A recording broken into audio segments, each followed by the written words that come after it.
समाजवाद वर्सेस नमाजवाद।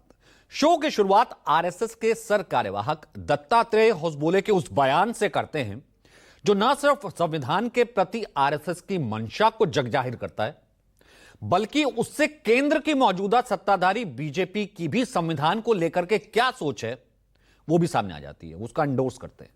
हाल ही में दत्तात्रेय होसबोले ने यह कहकर देश की सियासत में खलबली मचा दी कि संविधान में निहित समाजवाद और धर्मनिरपेक्ष शब्द की समीक्षा होनी चाहिए। क्या कहा था, सुनिए। दो शब्द जोड़े हैं, हम सब लोगों को मालूम है, सेक्युलरिज्म और सोशलिज्म के। वो प्रस्तावना में नहीं थे, पहले प्रियम्बल में नहीं थे। उन दो शब्दों को जोड़ा है। प्रियम्बल शाश्वत रूप से है। क्या सोशलिज्म के विचार आइडियोलॉजी के नाते क्या शाश्वत है भारत के लिए? सेक्युलरिज्म का शब्द भारत संविधान में नहीं था, प्रस्तावना में जोड़ा है, तो क्या वो रहनी चाहिए? प्रस्तावना में ये विचार होना चाहिए।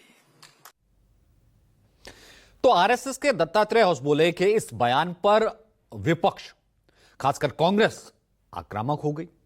पार्टी अध्यक्ष मल्लिकार्जुन खड़गे ने साफ तौर पर कहा कि अगर बीजेपी और आरएसएस ने संविधान में एक भी शब्द बदलने की कोशिश की तो हम उनसे मुकाबला करने के लिए अपनी जान तक दांव पर लगा देंगे। They claim they are the champions of the Hindu religion. No, if they are so, they should remove the untouchability. Work all RSS volunteers for removing untouchability and keeping unity in the country.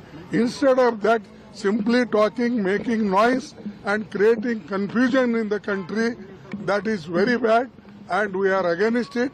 If they are going to touch any word in the Constitution, we will fight tooth and nail. तो RSS के बयान के बाद पूरा विपक्ष लामबंद हो गया। लेकिन समाजवाद और धर्मनिरपेक्ष का मसला होने के बावजूद भी एनडीए में शामिल बीजेपी की सहयोगी पार्टी जेडीयू, उसने इस पर चुप्पी साध रखी है। जबकि उनके नेता नीतीश कुमार खुद एक बड़े समाजवादी लीडर हैं जो समाजवादी आंदोलन से ही निकले, समाजवाद की ही राजनीति करके। जेडीयू की इस खामोशी पर भी विपक्ष हमलावर है। चूंकि बात संविधान की है और वो भी आरएसएस और बीजेपी से जुड़ा मसला है, लिहाजा कांग्रेस नेता और लोकसभा में नेता प्रतिपक्ष राहुल गांधी ने इसे मनुस्मृति से जोड़ दिया। राहुल गांधी ने साफ तौर पर कह दिया कि आरएसएस का नकाब फिर से उतर गया।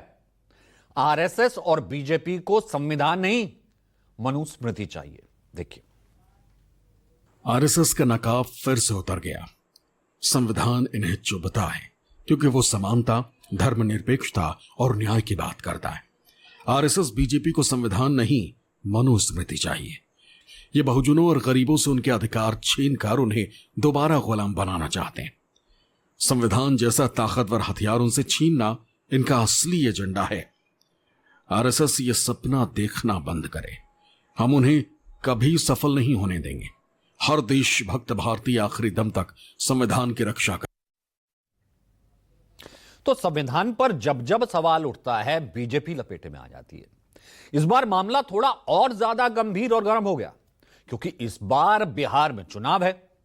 ऐसे में समाजवाद की प्रस्तावना से धर्मनिरपेक्ष और समाजवादी शब्द, यानी कि संविधान की प्रस्तावना से धर्मनिरपेक्ष और समाजवादी शब्द की समीक्षा की बात ने बीजेपी को बैकफुट पर ला दिया, मुश्किल में डाल दिया।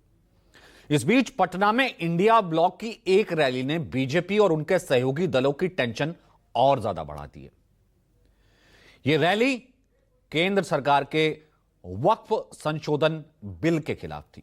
ये देखिए, जो तमाम तस्वीरें आप देख रहे हैं, वक्फ बचाओ दस्तूर बचाओ इस रैली का नाम था। कौन कौन साथ आया पहले आपको बताते हैं। पटना के गांधी मैदान में आयोजित वक्फ बचाओ दस्तूर बचाओ रैली, आरजेडी नेता, बिहार विधानसभा में नेता प्रतिपक्ष तेजस्वी यादव नजर आ रहे हैं, निर्दलीय सांसद पप्पू यादव, कांग्रेस सांसद इमरान प्रतापगढ़ी, इमरान मसूद, समाजवादी पार्टी के सांसद जियाउर रहमान बर्फी और एआईएमआईएम के प्रदेश अध्यक्ष सह विधायक अख्तरुल ईमान जैसे नेताओं ने शामिल होकर केंद्र सरकार के वक्फ संशोधन बिल के खिलाफ कड़ा विरोध जताया। तो कुल मिलाकर के ये रैली हुई, वक्फ बचाओ दस्तूर बचाओ। इस रैली में तेजस्वी यादव की गर्जना ने बीजेपी की पेशानी पर बल ला दिया है।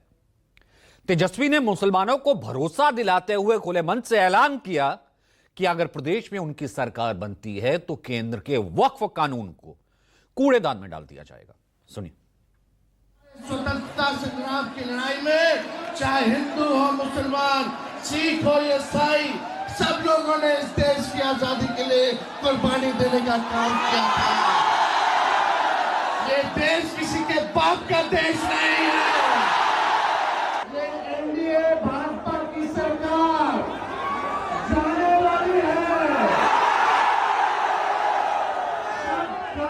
गरीब आवाम की सरकार बनेगी तो इस बिल को, इस कानून को बिहार राज्य जो है कूड़े के दाग में फेंकने का काम करेगा। बिहार में किसी भी कीमत पे इस कानून को हम लोग लागू नहीं होने देंगे। तो इस रैली में कांग्रेस सांसद और शायर इमरान प्रतापगढ़ी भी शामिल हुए। इमरान प्रतापगढ़ी ने कहा कि यह मुल्क सबका है, किसी एक की जागीर नहीं है। सुनिए। लोकसभा में आया और इसकी हिमायत में अगर 250 से ज्यादा वोट पड़े, 288 वोट पड़े, तो इस बिल की मुखालफत में लोकसभा में 232 वोट पड़े। लोकसभा में मुसलमान सांसद सिर्फ 24 हैं, तो 200 से ज्यादा इस देश के हिंदू भाई, दलित भाई, सिख भाई, ईसाई भाई जो मेंबर ऑफ पार्लियामेंट हैं, वो लोकसभा में रात के 3:30 बजे तक इस बिल के खिलाफ वोट कर रहे थे और आपसे कह रहे थे कि हम आपके साथ खड़े हैं। वहीं समाजवादी पार्टी के सांसद जियाउर रहमान बर्क भी पहुंचे। पटना में वक्फ बचाओ दस्तूर बचाओ की रैली में शरीक हुए। उन्होंने कहा कि हिंदुस्तान का मुसलमान इस देश का गुलाम नहीं है, बल्कि मालिक है और अपने हक के लिए वो तो लड़कर रहेंगे। सुनिए। इस हिंदुस्तान का मुसलमान इस देश का गुलाम नहीं बल्कि मालिक है और हम अपने हक और इंसाफ की लड़ाई को लड़कर रहेंगे। लेकिन मुझे फख्र है कि इस लड़ाई के अंदर मुसलमान ही नहीं बल्कि इस हिंदुस्तान के जो सेकुलर लोग हैं, जो लोकसभा और राज्यसभा के अंदर हमें वोट मिले, सिर्फ मुसलमानों के नहीं, सभी धर्म के लोगों के वोट मिले।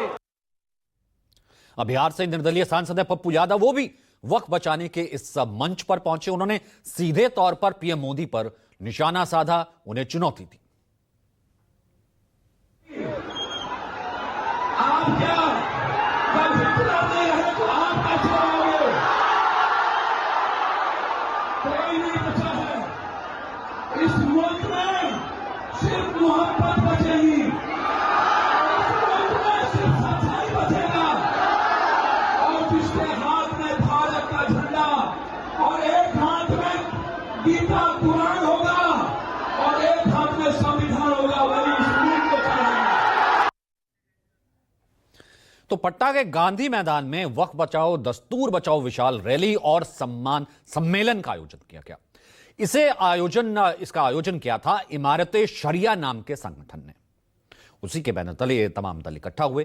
दरअसल मुसलमानों का एक सामाजिक और धार्मिक संगठन है यह संगठन मुसलमानों को शरिया से जोड़ने का काम करता है, मुसलमानों की आर्थिक सामाजिक स्थिति पर काम करता है, मुसलमानों के लिए मेडिकल, इंजीनियरिंग और सिविल सर्विस एग्जाम के लिए कोचिंग का अरेंजमेंट भी करता है। इसके अलावा स्कूल, कॉलेज और कई प्रोफेशनल शिक्षण संस्थान भी वो चलाता है। पटना के फुलवारी शरीफ में इसका हेड ऑफिस है।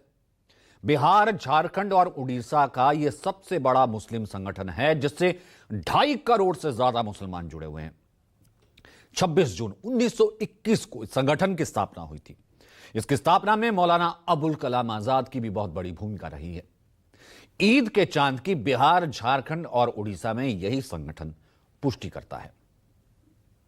इसी इमारत शरिया की ओर से आयोजित रैली के मंच से केंद्र सरकार के वक्फ कानून के खिलाफ असदुद्दीन ओवैसी की पार्टी के विधायक और बिहार अध्यक्ष अख्तरुल ईमान ने अपने भाषण में शरिया का जिक्र कर दिया। अब शरिया का जिक्र कर ऐसा ऐलान कर दिया जो एक नए विवाद को जन्म दे गया। मछली पानी के बगैर जिंदा रह सकती है, उनका कहना था, लेकिन मुसलमान शरीयत इस्लामिया के बगैर जिंदा नहीं रह सकता। क्या कहा था, पहले सुनिए। पानी के बगैर जिंदा रह सकती है, लेकिन मुसलमान शरीयत इस्लामिया के बगैर जिंदा नहीं रह सकता। इसलिए हमारी मस्जिदों को, हमारी औकाफ की जायदाद पर अगर किसी ने डाका डालने की कोशिश की तो हम अपनी गर्दनों को कटा सकते हैं, लेकिन खुदा के घरों को उजड़ने नहीं देंगे। हम कसम खाने के लिए आए हैं।